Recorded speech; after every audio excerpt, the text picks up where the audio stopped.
Head of Asset Management and Fund Manager at Courtiers, James Timpson's here to talk us through what's been happening in February and, without doubt, over the few days that we're into already in March. James, hi. Dive in. How are we getting on? Yeah, well, this was going to be a really good video, Leo, because last month was really good for the funds and for markets.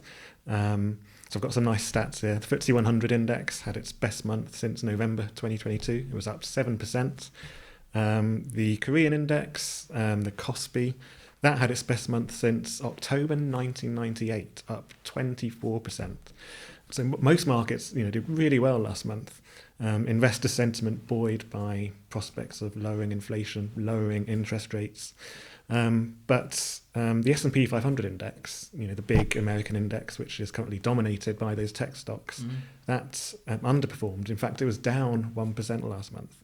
And actually, this is the FTSE 100's second biggest outperformance versus the S&P 500 index this century.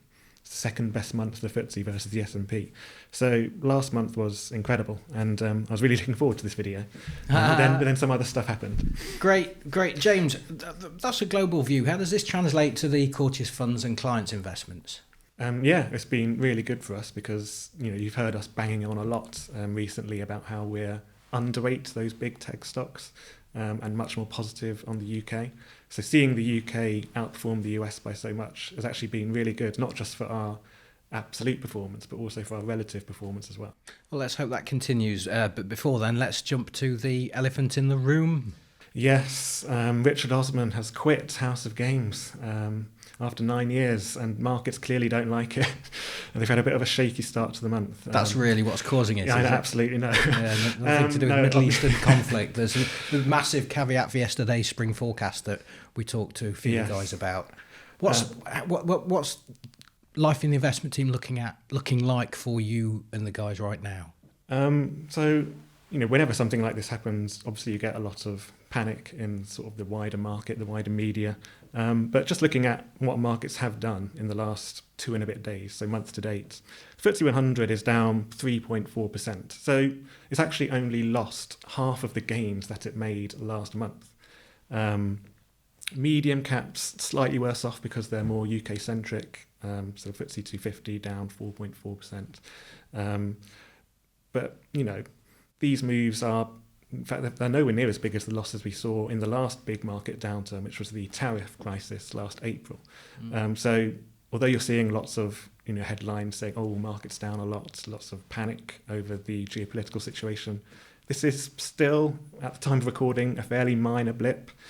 Some of the bigger losers this week have been banking stocks because of the inflation we've seen in the oil price caused by this conflict. There's fears of possible inflation returning. So the probability of an interest rate cut at the next Bank of England meeting has gone down from being pretty much nailed on to about 18% when I last looked this morning. So that's what's causing a lot of the panic in the wider market. Sorry, just on that 18% number, what does that represent? So that 18% is what the market thinks is the likelihood that the Bank of England will cut rates at the next meeting, which is in about 2 weeks' time, I think. So it was going to be almost nailed on that they were going to cut rates. But now, because of this, these fears of possible inflation coming back, that probability has come quite a long way down. Thank you, James. Now, we touched yesterday on some of the figures and percentages of gas price increases with Gary and Cap and Saga yesterday, and it just led us down a road of confusing numbers. Yes, these massive percentages have been reported, but as you reinforced what Gary said, from your educated view and at your desk each day, things aren't looking particularly volatile compared to what we've seen in the past. No, so there has been a spike in volatility the last couple of days, obviously. And, how long that spike lasts will depend on whether the conflict escalates or not. Obviously, we'd all like to see it calm down, and then markets will calm down as well. But clearly, we don't know what's going to happen. There are a lot of confusing numbers. Some markets do well out of it. So all the stocks with exposure to oil, they will obviously benefit from exposure to or the oil price. Whereas stocks like banks, they are less comforted by the possibility of inflation returning. So, I suppose that's another reason why it's so important to diversify. Sure. You don't want to be too heavily concentrated in just one sector. Yeah, and a question I like to ask, any exciting stocks? We have actually bought a stock just this week, actually.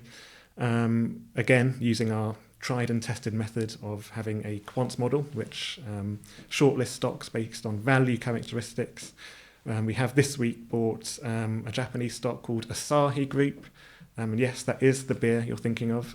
You saw my reaction. Yeah, we had a look at our screens this week and thought we need a drinks company in the portfolio. But no, we were actually looking at it last week before this happened, and we pulled the trigger on it this week. So we have a Japanese alcohol manufacturer in the portfolio. It does non-alcoholic drinks as well. Of course. Well, whatever the tipple, hopefully we can be saying cheers. Absolutely. In the future on that one. Thanks, James. We'll leave it there. Good luck to you and the team, keeping everything moving along. We will, of course, keep you updated with any progress and impacts on markets as we continue to manage your investments. If you have any questions in the meantime, please contact your advisor or get in touch through the website. We'll be happy to help. Thanks.